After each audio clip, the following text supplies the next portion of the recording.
All right. This morning, all you very lucky people got up extra early to come here to be treated to philosophy.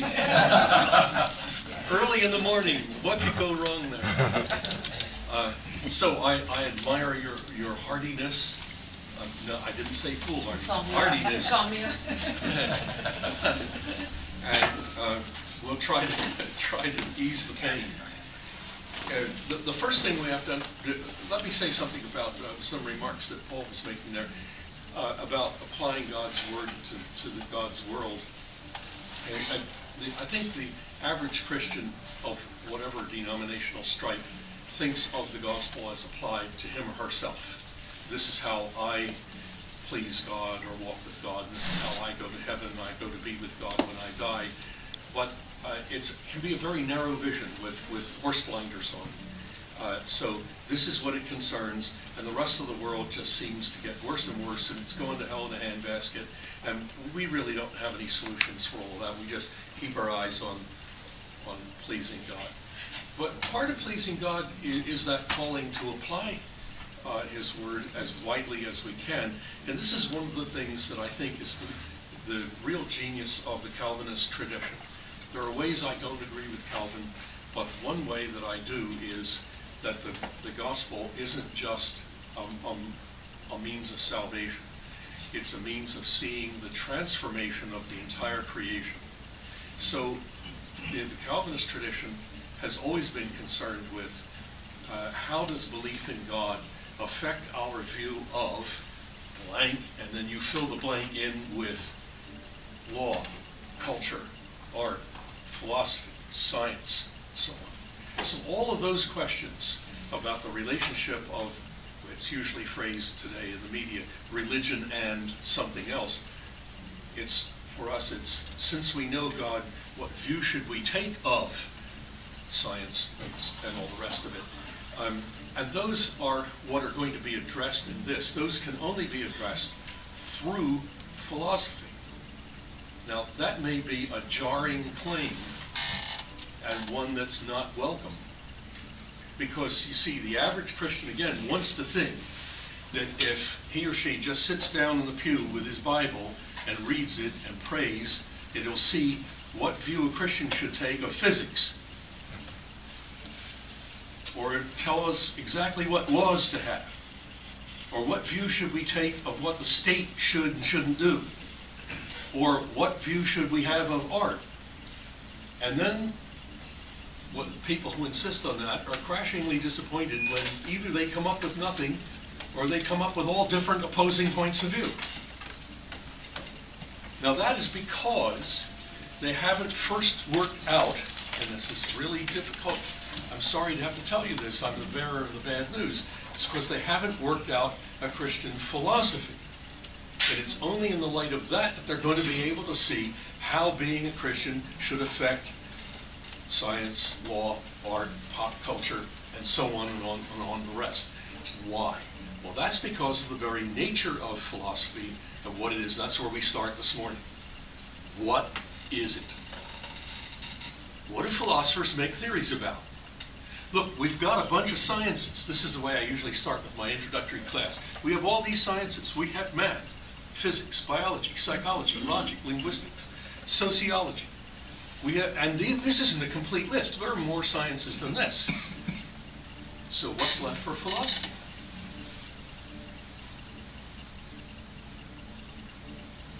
What is it that none of these address or try to answer? What's left for philosophy? And if the answer is nothing, maybe philosophy's a ruse. Keep people out of the unemployment office. But what would be left for it to study? A worldview. Well, what would that be? Why is that anything different from all of these? It's more holistic. It encompasses. Well, you're on the right track.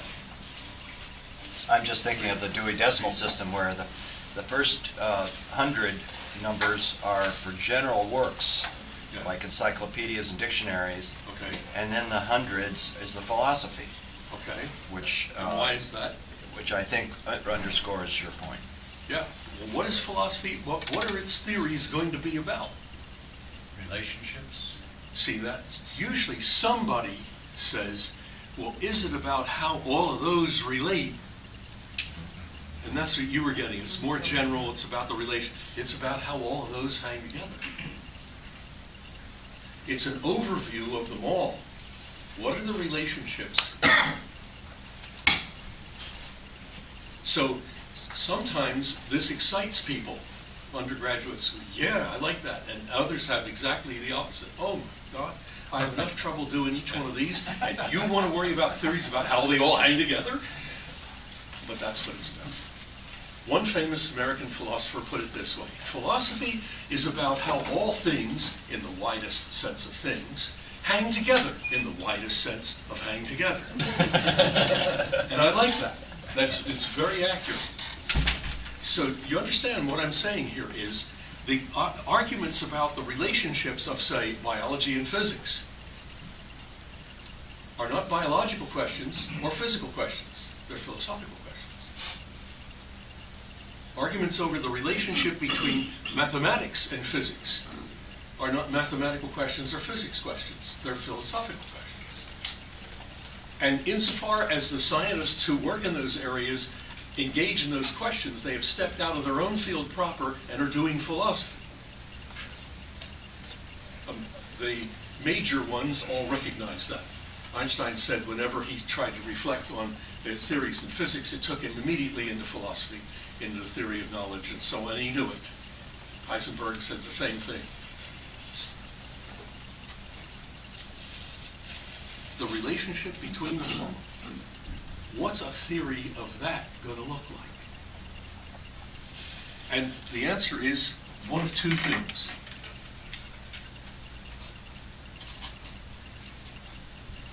General theory of reality. This is not Flipping. There's three underneath the podium. okay.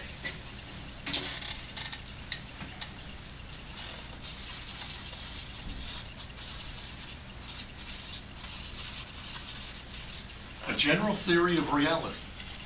Now, here's one way to think of it. This is the way the people who cooked up philosophy about 650 BC. This is the way they thought of it. All of these are different sides to reality. These all study reality. But if these are like the beads on a necklace, what is the string that links them together? That's the way they put it.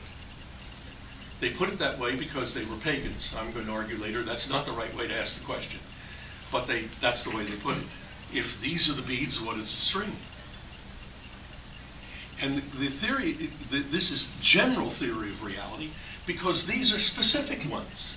These are each specific sides to reality that each discipline abstracts and studies. So we can look at reality from its side of its physical properties and laws, its biological properties and laws, its psychological properties and laws, its social, its economic, and so on. And those are all studying reality. But the general theory is going to cover everything.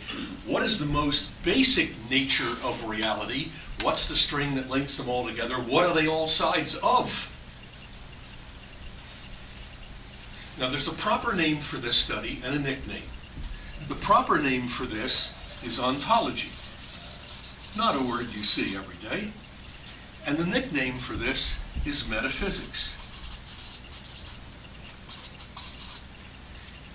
Metaphysics is a strange word, and I can easily demystify it for you. After Aristotle died, his two nephews decided to edit his class lectures and publish them. So they edited all his lectures on physics, and they published them. And then they found his lectures on theory of reality. And they didn't know what to call it. So they called it metaphysics, the book that comes after the physics. That's all it meant, the book after the physics.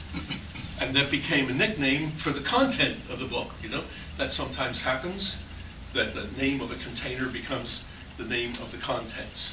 In South Jersey, in the 19th century, there was a guy who made bottles for whiskey, and his name was Booze. And so he made and the booze bottles or the ones that they put the whiskey in, it became the name of the content instead of the name of the container.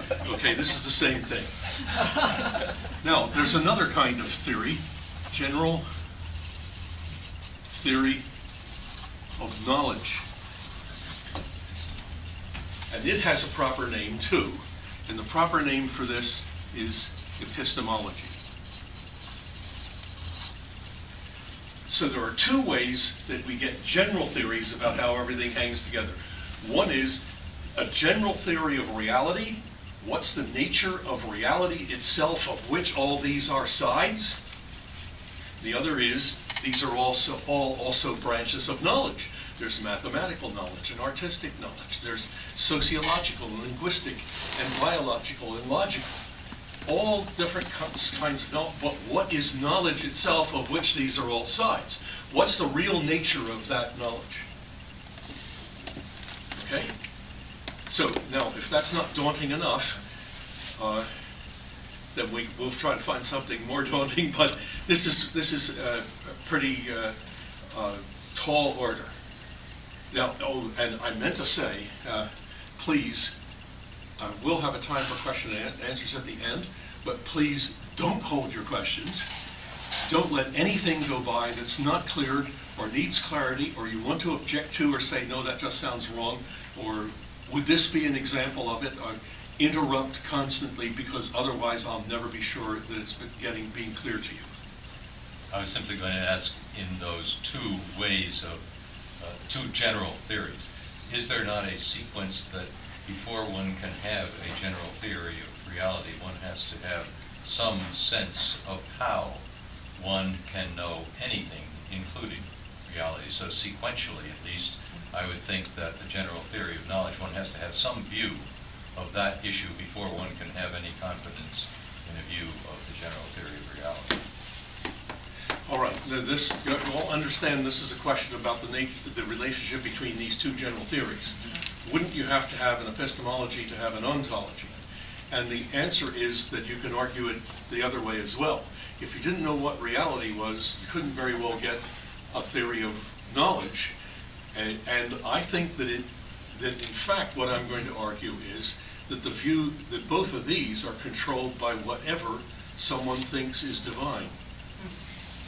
So that each of these, neither of these is basic to the other in the sense that you can do one without the other. You can't do one first without getting your feet in the other one. As soon as you try to give an account of a theory of knowledge, you start assuming reality is like this. As soon as you start to propose reality is like this, you're assuming certain things about how we can know and what we can know. So they are inextricably tied together.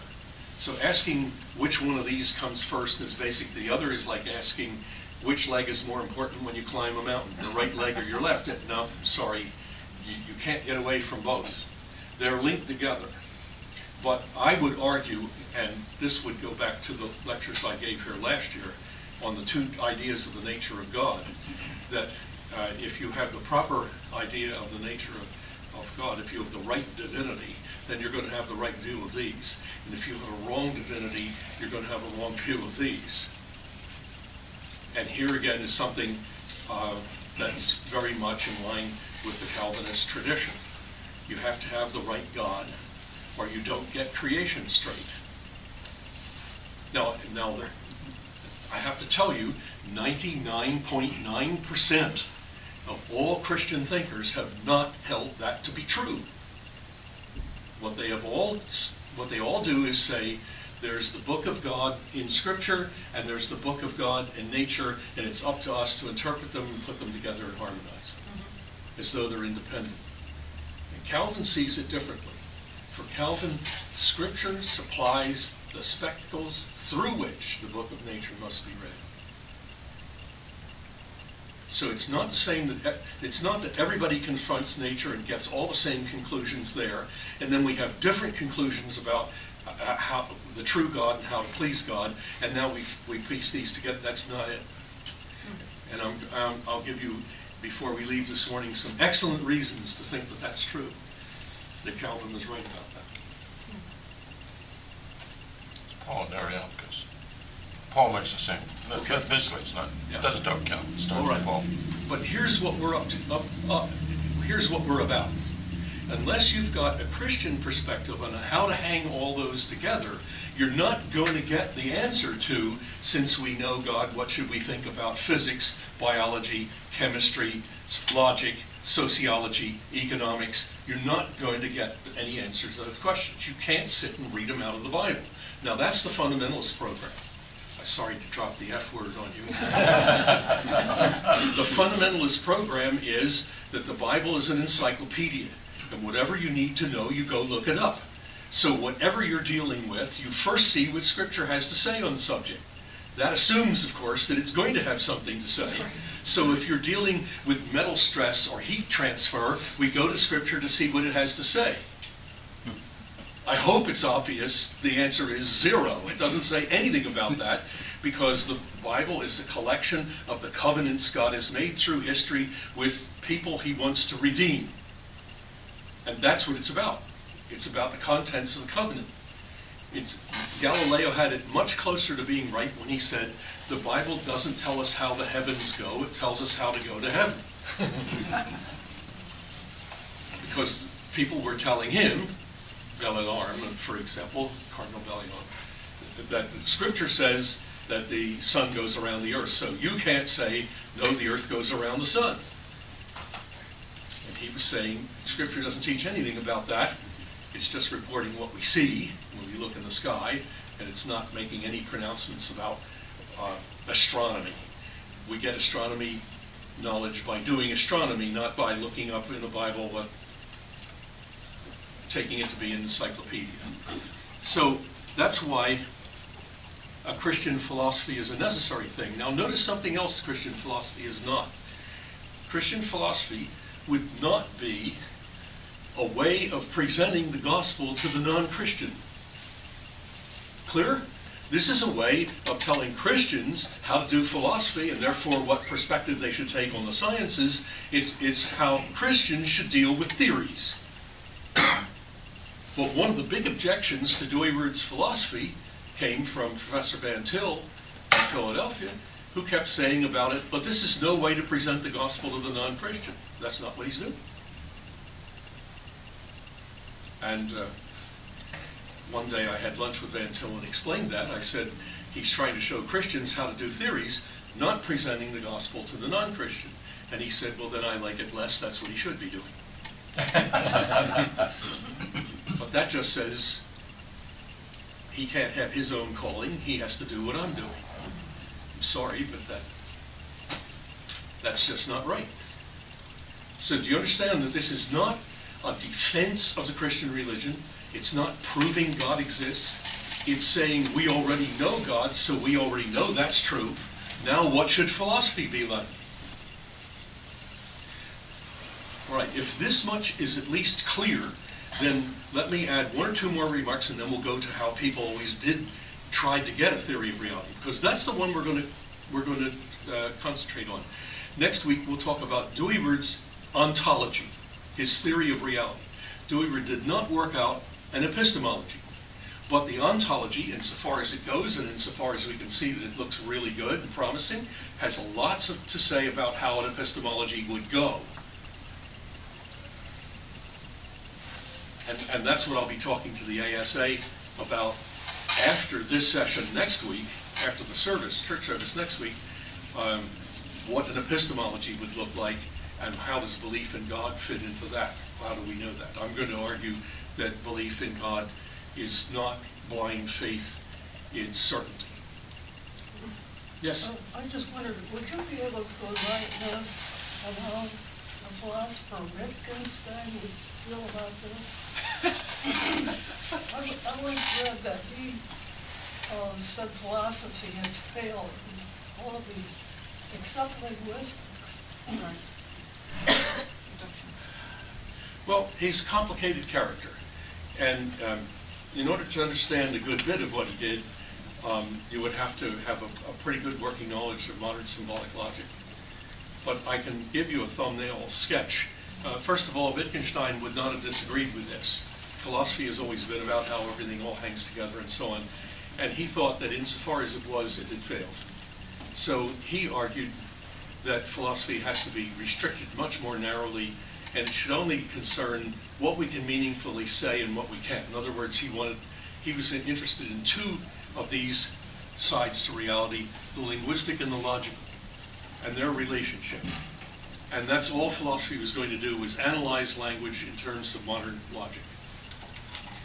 He thought there was a lot of life more than that. And in fact, he was a Christian, and he held the belief in God with certainty. A lot of people don't know that about him. They don't know that about him. And belief in God with certainty. And in fact, I have letters that at home I have a book that has letters in it that he wrote to a friend of his and said, no, I don't think you should be ordained. This friend wanted to become a clergyman. He said, you'd end up trying to prove the existence of God or something like that. It's not, and it's beyond proof. And I think that's right too. So what he wanted to do was limit philosophy, but that's because he never saw what it is I'm going to present to you now. He never saw that there was a Christian approach to philosophy, that before you actually started to make your own theories, you had to see that why the right way to set this up is not to ask, what's the string that strings all the beads together? Because that's the way it was always done. And he continued to do it that way. That's why he thought it had failed. He's right about that, does he? All right. How did the ancients who tried this theory start out? Well, they were all pagan. And so what they wanted to do was find out what it is in the universe everything else depends on. That's the way you start. Now, if you remember, maybe you don't. I shouldn't put it that way. I apologize. When I was last here, I argued that what's central to every religious belief, every tradition of religious belief, is identifying what it is that is divine. And that all religions agree on what it means to be divine. They do not agree on who or what is divine, but on what it means to be. Example, we have an election, and the election is so close that people don't agree on who was elected president. This could never happen in this country, of course not. Everybody still agrees on what it means to be the president. They just don't agree on who it is. Clear? And that's what I'm saying is true about all the religions, whatever.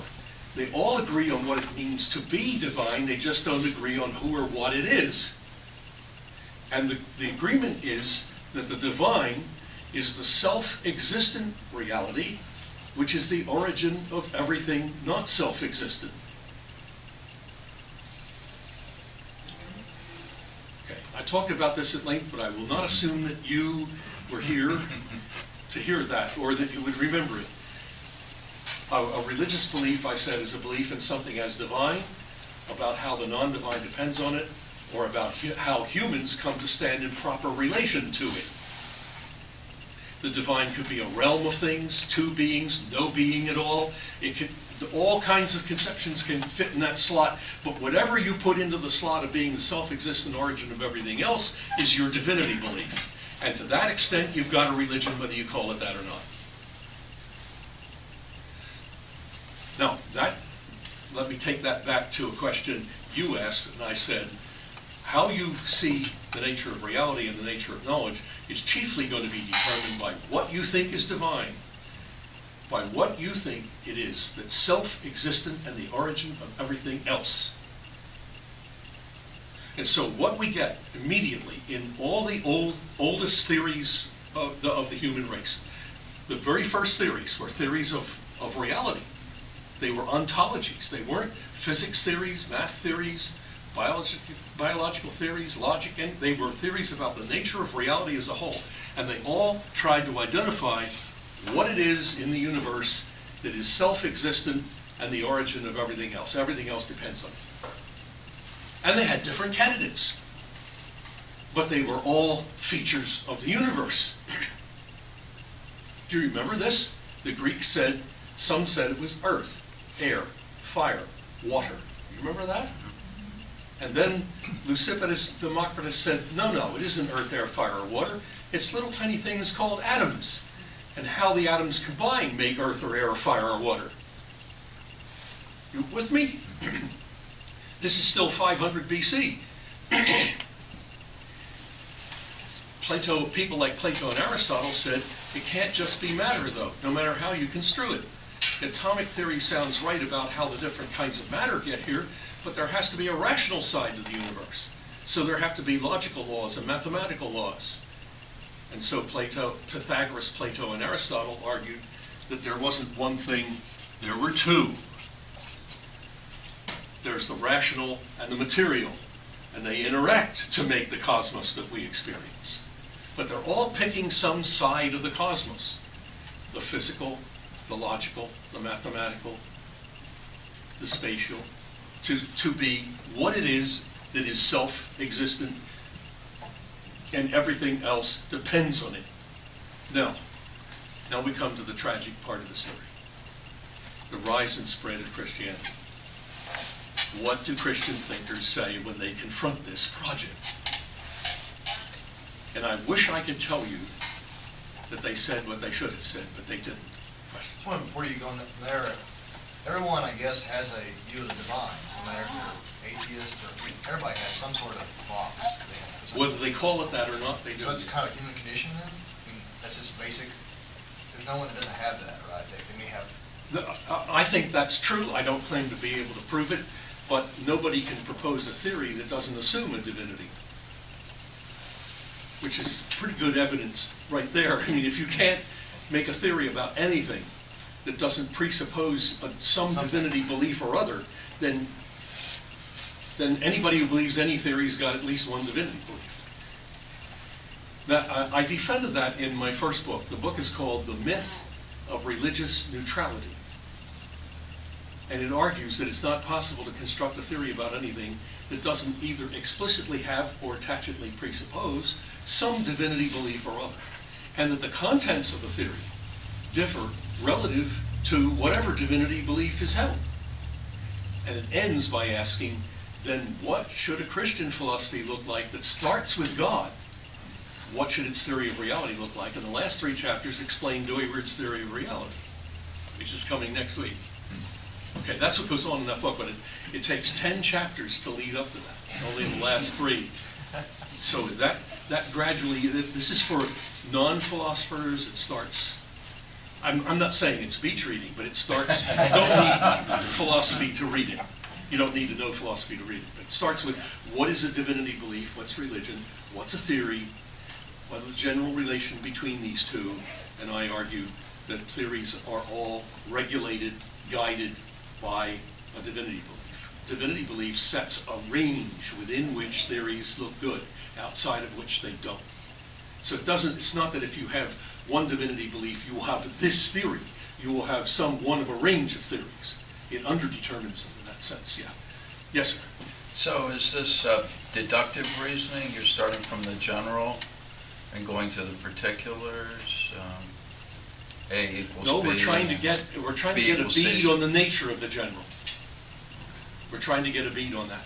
So as of yet, it's more inductive than deductive. We're looking at all the stuff that confronts us in the universe, all the different sides of the universe. That list that I had before, I said we could say each one is a different side of reality.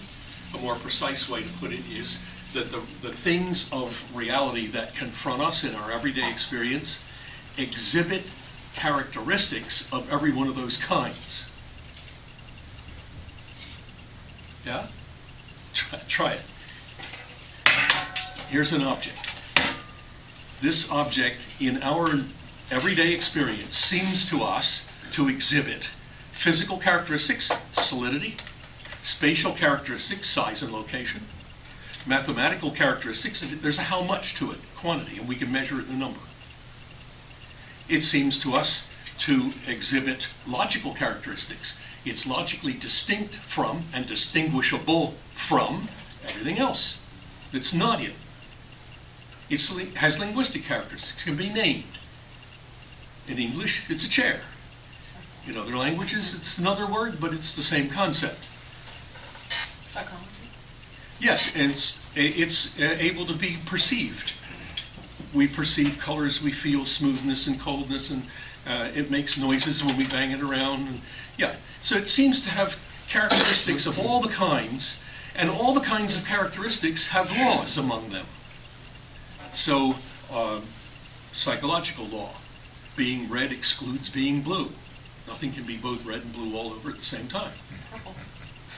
No, that's neither red nor blue. Okay, so those different sides then hit people as less important, more real, less real. And that's what's going on in this project. We're trying to get to what is it that's self-existent, and therefore the origin of everything else. And we have all these candidates. All right, now you had a question too. Yeah, it sounded from what you were saying a little earlier that divinity or belief in some kind of divinity is a product of the human mind. And where I would think of it as divinity exists, and the human mind tries to discover it. Okay. Rather than inventing it. Yeah, no, I didn't suggest that we invent it. Oh, but well, I thought you. Well, I thought you said it was a product of human. They try to find the divine. The central issue in every religion is to identify what it is that is divine, and then specify how humans should stand in proper relation to it. And people have a huge variety of things that they've put into that slot. Of what it is, what the divine is, on which everything else depends. Now, this, if one is a pagan, that's an old-timey term. A better term would be the modern term, naturalist, with a capital N. That's someone who says all there is the universe. The universe is self-existent.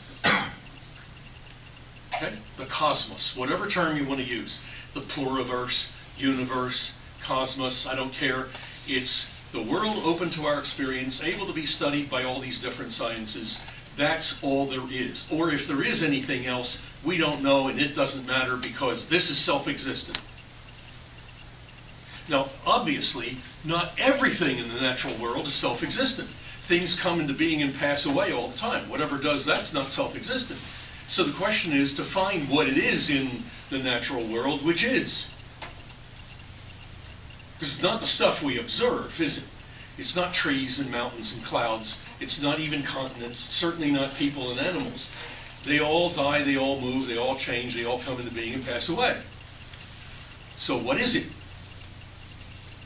Well, in the ancient world, they thought that if some things just never changed, that was the best evidence that they were self-existent. And so they picked the stars, because the stars never move.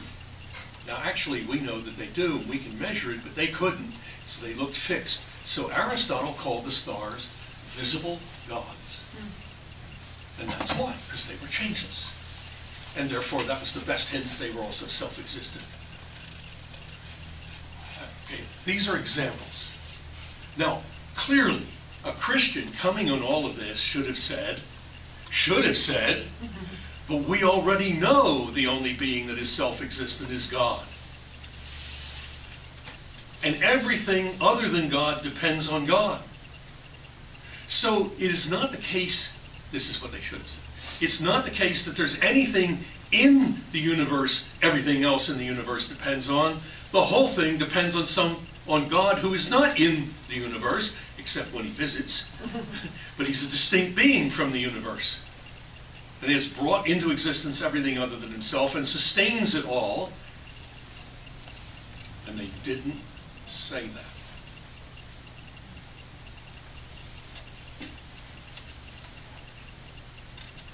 They didn't do it. What they did was retain this. Retain it. And say, oh, but this is cool if we just then say, and that in turn depends on God. This is 99.99% of all Christian thinkers who ever wrote and thought. In the West, in the Latin-speaking Western part of the church. In the East, they didn't do this. They said, oh, but nothing can be that, because only Christ is that. In him, by him were all things created, and in him all things hang together. What is it that hangs them all together? God in Christ, and not anything in the universe at all, and they rejected that. So it wasn't that every Christian missed it, but in our tradition, in the Western church, in the Latin-speaking Western church, this is what happened 99% of the time. I'm not quite clear the difference between saying God is the center of the universe and God is the creator of the universe and sustainer. Well, they're making a difference. They're saying, let's keep doing ontology the way it has been doing. Oh, okay. We'll locate what it is in the universe everything else depends on.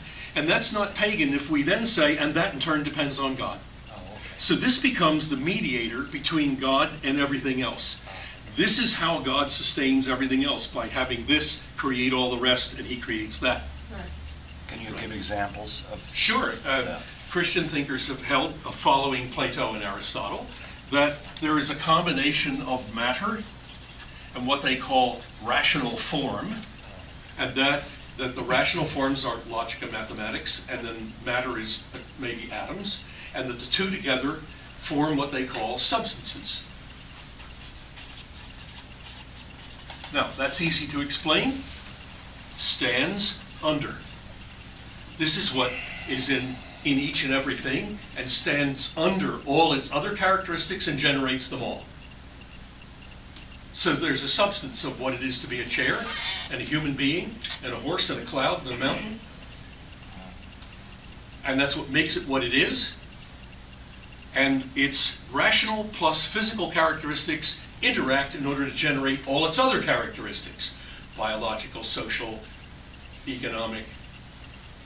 They're all created by these two interacting. Or it might just be that you're a materialist. There's nothing here but matter. There are Christians right now, Christians, who are fine thinkers, hold distinguished positions in universities, who say, maybe materialism's right. It's matter alone that generates everything else about the cosmos. As long as we say, and God created matter, we're okay. We're not pagans. But you understand, what this does is regard philosophy like the birthday party donkey. You know, the kids put the donkey up on the wall and then blindfolded they try to pin the tail on the donkey? So this says philosophy is the donkey. And then we either pin God on like the tail or we don't. And if we don't, we're pagans or naturalists. And if we do, we're Christians. But pinning the tail on the donkey doesn't change the donkey at all. It's the same flaming theory. It differs in not a whit whether you pin the tail on or you don't. And whatever made them think that that was the way to do philosophy was to take philosophy for what it had always been and pin God on, when they should have said, now since we know God, how should philosophy go? Now I'm saying all of this because this is exactly what Neuer did. No, we're not going to do this, because Colossians says that only God in Christ hangs everything together. There's nothing in the universe that does that. I quote one of the Eastern Orthodox thinkers, St. Gregory Palamas, said about this, the Christian can tolerate no mediating substance between God and creatures, because it's only Christ that hangs it all together. Remember Sellers? Philosophy is about how all things, in the widest sense of things, hang together, in the widest sense of hang together. And here in Colossians 1, Paul says, it's Christ who makes all things hang together. Not matter, not form and matter, not sensation and logic, not mathematics and physics.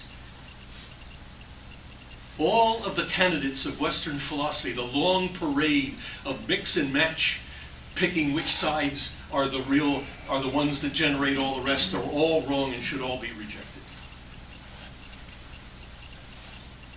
That's the approach that Dooyeweerd's going to take. Belief in God should control our approach by making us start with the confession that we already know the only self-existent creator of all things, and that's no part of the cosmos at all. And now how do we view the rest of the cosmos? Now we have a number of questions, so I'll take them in the order I saw. I guess I'm confused when I'm thinking of individual beads. You know? And so one of those beads might be biological science. That's a bead. It's not the philosophy. But within that, there, you know, those scientists are saying evolutionary theory seems to be the way the cosmos, or at least the Earth, is created, or something. Well, life and forms. so then, are we talking about an overarching philosophy, or are we talking about a bead that Christians can say, oh, I can see how God maybe works in that, or, you know, I'm a counselor, right? So we got these various theories of counseling, right? Yes. It's not an overarching string; it's a bead, and so you can see, well, you got the psychoanalytic, you got the cognitive, you got the gestalt, and how Right. do we as Christians? That's right. Are we pinning the tail on, or, you know, because this is just... I think if we it's a start... bead, it's not the whole... That's right, whole but if whack. we start the way Dooyeweerd's recommending, Yeah. and we get a theory of reality that allows for all of these and traces out their interactions without claiming that any one is supreme and all the rest depend on it, then we're going to get a better view of it than if we start with that bias. It's some one or two that make all the others, and therefore they're the most important. Therefore, we tend to reduce the others to these. Now, that We can bring our faith to our particular field, right? Right. And see how our faith can And this is relate. the- Is that a pinning the tail? No. Okay. By starting with God, Right. and then refusing to collapse all the others to any one or two of these, then we get a proper view of them without overestimating any one and therefore correspondingly underestimating the others. We'll get a better view of how they hang together. Right. That's That's where he's okay. going. All right. So he, to anticipate, would say that all these different theories depend upon regarding some one of these aspects of reality as more important than any of the others, Right. as determinative. Right. So it's the psychological aspect if you have psychoanalytic theory, and it's the biological if you have evolutionary something theory. Now, at the same time, it's allowing, though, that any of these theories may have a Christian interpretation. Right. So by saying this, we don't mean that we have to throw out atomic theory and get another theory of physics. What we have is a Christian interpretation of atomic theory that doesn't say, but an atom is purely physical, or an atom is purely logical, or mathematical, or only mathematical physical. Atoms, too, function in all those ways alike. Atoms have every one of those sides to them. They're not purely physical. Because physicists study the physical characteristics of atoms, it doesn't follow that's all they have. Reduction. Physicists can study the physical properties of the chair, but there's more kinds of properties of the chair than just the physical.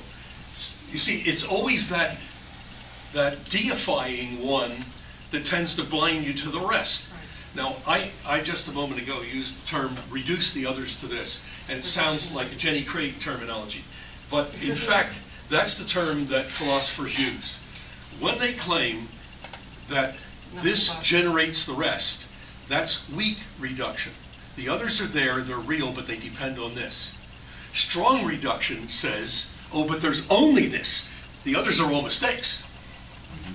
So you can get strong eliminative reduction or weak causal reduction, but either way, if you've picked any part of the universe to be the origin of all the rest, you have a reduction theory. Now, what Dooyeweerd is going to say then, preliminary step to next week, a Christian view is going to be a completely non-reductionist view of Top reality. down, right? Completely non-reductionist.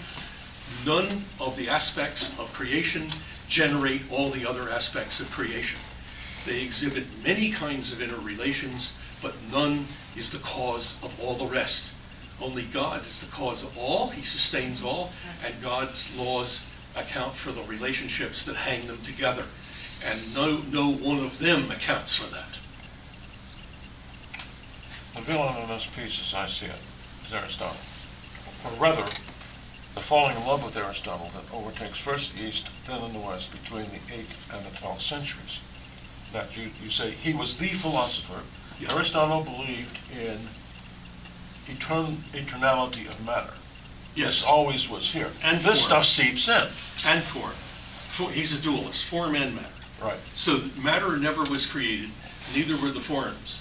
The combination makes substances, and substances are the underlying reality, each and every individual thing. People who studied the Celtic Church say, until the Synod of Whitby, which I think is 687, the fringe church, the Celtic fringe, was very evangelical and very biblically faithful in all of their doctrine. It's the fact that Aristotle comes in, first infects the Arabs. The Arabs, after 2 centuries of dealing Yes, with and him, then tire of him. Then, at that point, he's picked up by the scholastics of Paris. Well, particularly Thomas Aquinas. Of course. Thomas Aquinas' program for philosophy was that Aristotle had given us an account of the world. Everything's reducible to form and matter, and that gives us, and the Bible gives us a view of God. You put the two together, and you have the whole thing. Well, I beg to differ a bit on that. There were many philosophers before Aristotle that had this same attitude. Physics. Based reductionism. Start with Thales, 1000 BC. Sure. Everything is made of water. That's where natural science began, natural philosophy began, right? Yeah, and so this is way before Aristotle. Yeah, but no, we're talking about it coming into Christian theology and how Aristotle came into Christian theology. Well, the Greek philosophers came into, including Plato was in before Aristotle. Right.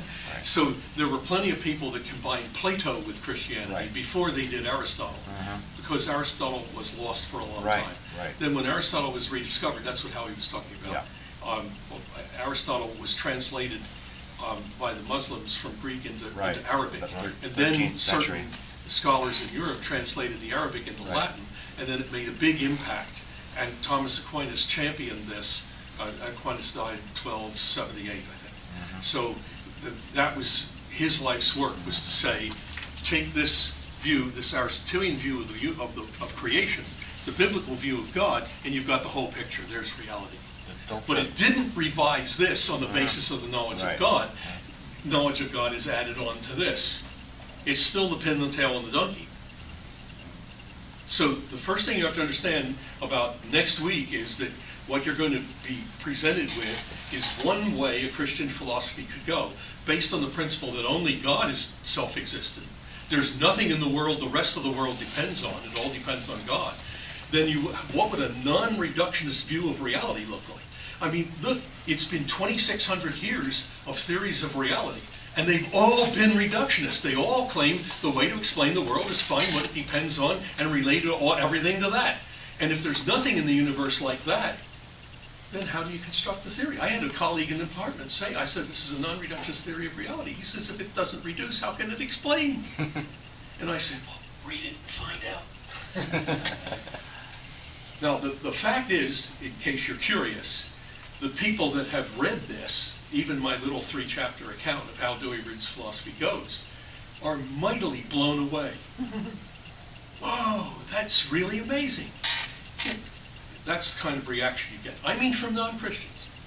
They don't even share it, but they see, well, you know what? All those reductions weren't the only way. Here's another way it could go. But mark how I've put this. Here's a way it could go. Keep in mind that theories are our best guesses. Calling this a Christian theory doesn't mean that we got the theories out of the Bible. It doesn't mean that they're revealed by God. There's nothing certain about them.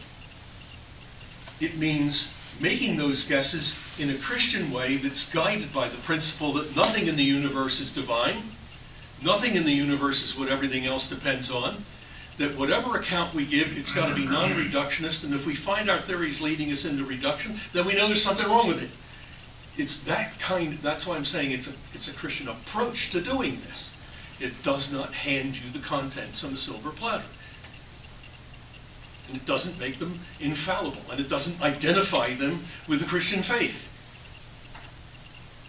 So there's plenty of, that's why I was very careful to put, here's one way a non-reductionist philosophy could go. It happens to be exceedingly brilliant. It doesn't make it right. And Dewey-Reed said to me, all my theories may need to be changed or abandoned. See? Under no illusion about that. Okay. So it's not theology. All right.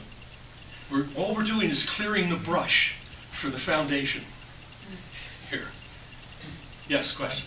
Well, I'm still struggling with, you use the terms self-existent Yes. and dependent. Yes. Dependent meaning that what it depends upon creates the rest. I don't see that we are not abandoning theories of how the world evolved. That in terms of in-time sequence, in terms of structure, all I hear you're saying is that whatever exists in the cosmos has to start we believe in God and with God. Yes. And everything else follows from it, but everything follows from it in various sequences Yes. and forms and everything else. Doiber will go to great pains to account for these sequences. The words self-existent, I'm not sure. Yes, you're obviously... Self-existent here means, and the term that I prefer is unconditionally non-dependent. I think that's logically the cleanest term, but what we're talking about has been many different terms have been used for it. What about the simple word created and not created? Could be. That works. As long as So you here don't- here are a whole set of other terms that people have used for the same thing. Absolute. Ase. The medievals talked about God being ase, in himself, what exists in itself. And so they talked about God's aseity, his in himselfness. Ultimate reality. One philosopher used uncaused and unpreventable. In the I Ching, Lao Tzu talks about the unproduced producer of all else. There are all kinds of terms. They're all getting at the same thing. I thought self-existent might be the easiest, but it doesn't much matter which term. They all say the same thing. This is what just is. Now, and everything else that's not what just is depends on what just is. This is you realize that Mr. Dawkins has even said to Christians as a rebuttal, well, if God produced the world, then what produced God? No, that is either inexcusably ignorant or just plain stupid. Because Christians have always said that God is eternal, self-existent, and the creator of everything else. So why would you ask somebody, well, what produced what you believe to be self-existent? There's no excuse for that. And Christians have only said this for 2,000 years unanimously, so, I guess it's too much to expect him to know it. I've just lost. Paul, and then Howie, and then... Yeah, I think there's a distinction to be made between a historical origin and an ontological origin, right? And that's often, we get those mixed up. So that when you're talking about creator, you're not talking creation. You're not talking about some kind of historical account of what happened when. You're talking about the idea of the ground of being or the existence of something. Yes, that follows because historical Christians is one of those reductionist... almost all Christians have held that God created time, so it couldn't be that we're just talking about something like what happens when God acts himself in time and produces something. But this is the sustaining of everything, including time. Mm-hmm. Yeah. Thank you. I guess there's still that nagging, so what? So, let's say, we have a biblical, a sense of God creating, but that doesn't mean that that scientists and others won't continue to find that general theory of everything. That how is this world created? What are those reductionistic particles that create? How does that change anything in terms of the way science or philosophy is conducted? Even if you have that worldview, there's still You, that then tendency you have to... a Christian view of that same science. Right. But, rather but than a nothing reduction. really changes, though. I mean, you can still be looking for how does God work in the universe? How does He create? What are those fundamental? Whether they're mathematical or particles, you know, what did God do? Okay. Here we have to make a careful distinction, which theologians have almost all been careful to make, between God's sustaining everything, including the laws by which the universe operates, and God doing something in the universe, which is very different. Yeah. So God does act within His creation. He acts to make Himself known. He comes incarnate in Christ. He does things which have causal sequences that follow from them because He really performs actions. The only knowledge we can have of those is when that's recorded in Scripture, or if we were to witness a miracle for ourselves, we'd believe that we just saw it happen. But that's different from how He sustains. That we cannot know. Yeah, the physical laws of the universe. Right? Yeah, but we can't know how God brings it about that there's a creation rather than no creation. How does God sustain the world? How does God sustain space and time and all the laws? Right. There's no account of that. That's why the Bible begins with anthropomorphism, doesn't it? It begins with, and God said. But right away you know God doesn't have a body, and He doesn't have lips and a tongue, and He doesn't breathe air and talk. He's bringing into existence everything else. There is no way to describe that. It has to be anthropomorphic. So it has to talk about God as though He were a human, and humans were doing something in a work week.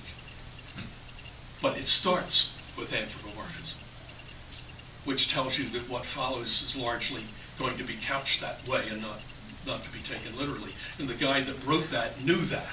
The guy that wrote that didn't believe that God already had a body and there was already an atmosphere so that God could talk.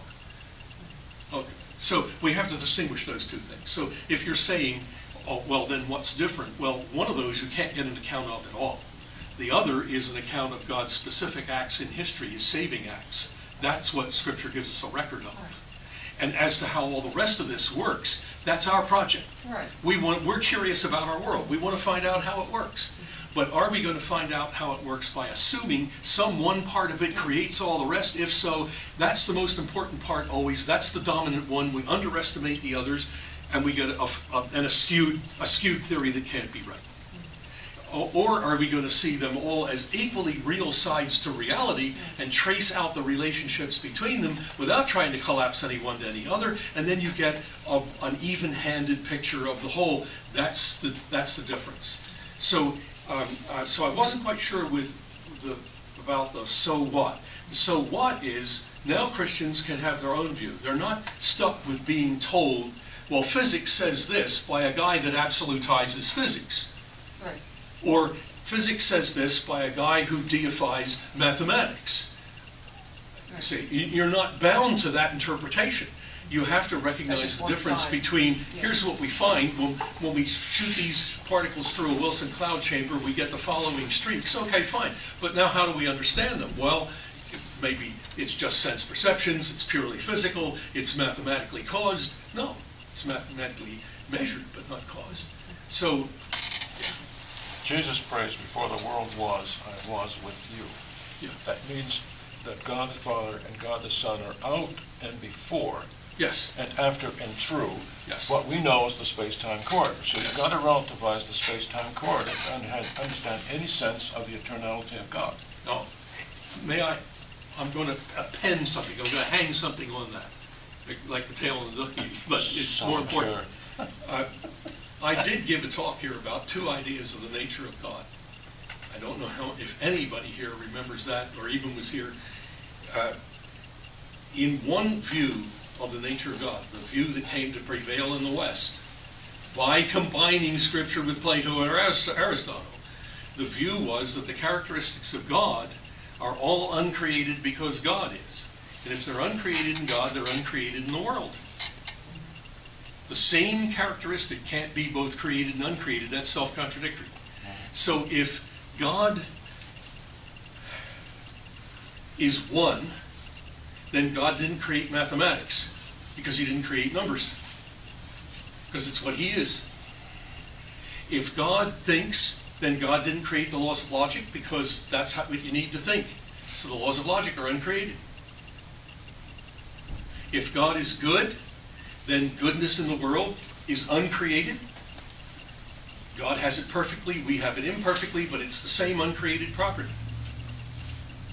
And that's another reason why the Western, because of that Western theology, they didn't mind saying there were parts of the universe that were uncreated. See, there are parts that everything else depends on. They're just the properties God has. And I showed you why in the Eastern Church and in Luther and in Calvin, they denied that and said that all the characteristics revealed to us by God are ones he has created and taken on. I'll quote Calvin to you, since if this was the Lutheran Church, I'd quote Luther. Calvin says, every characteristic, every perfection ascribed to God in Scripture is found in creation, and hence is not God per se, but how God relates to us. That's word for word, despite Al Flanagan. I quoted that to Al, and he says, oh, but Calvin doesn't mean that. Why do you write it then? Okay. So you understand there's more going on here to motivate these early Christians to keep the pagan scheme and just tag God on.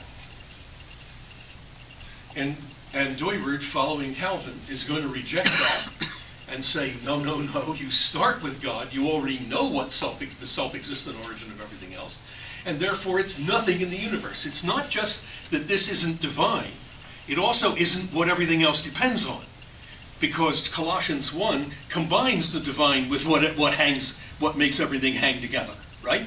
God's the creator of, we just read it, everything visible or invisible. Did you notice that that covers everything? Everything's either visible or it's not.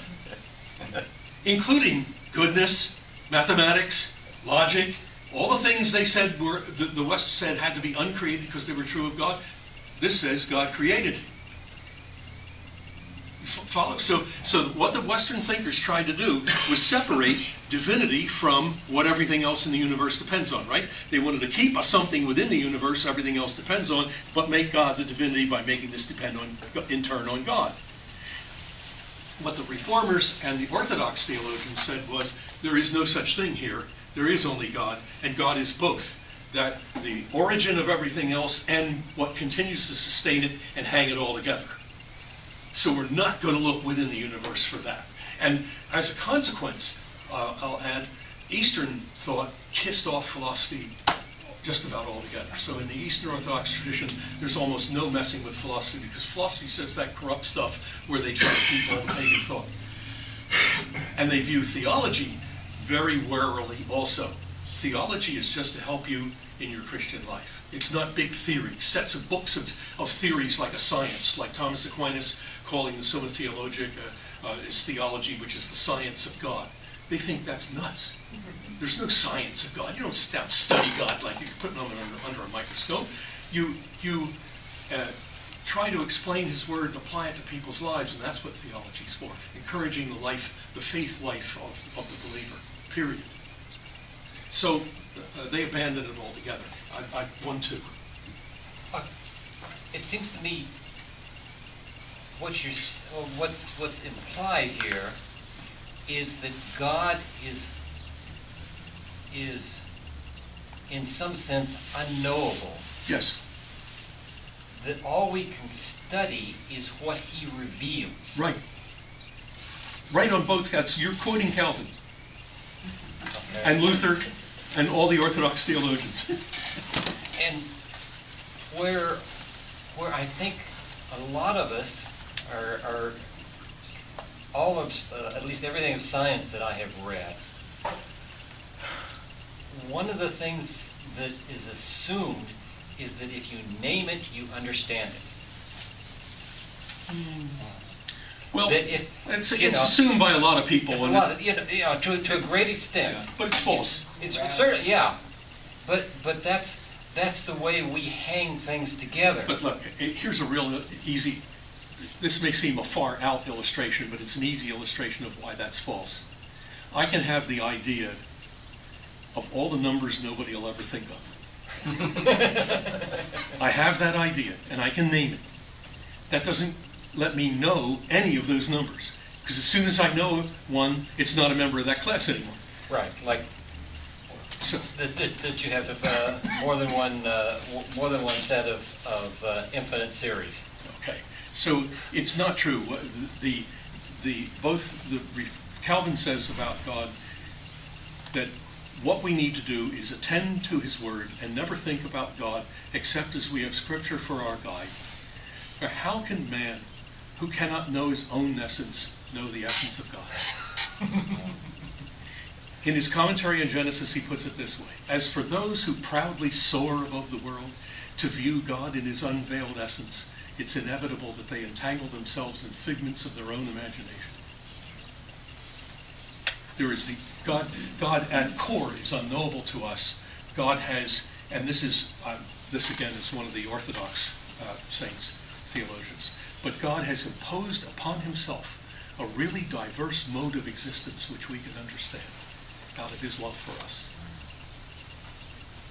And of course, the chief example of that is the incarnation, embodying Himself in Jesus Christ, and that's how we know God. There is the picture of God, the visible image of the invisible God. Again, from our scripture this morning.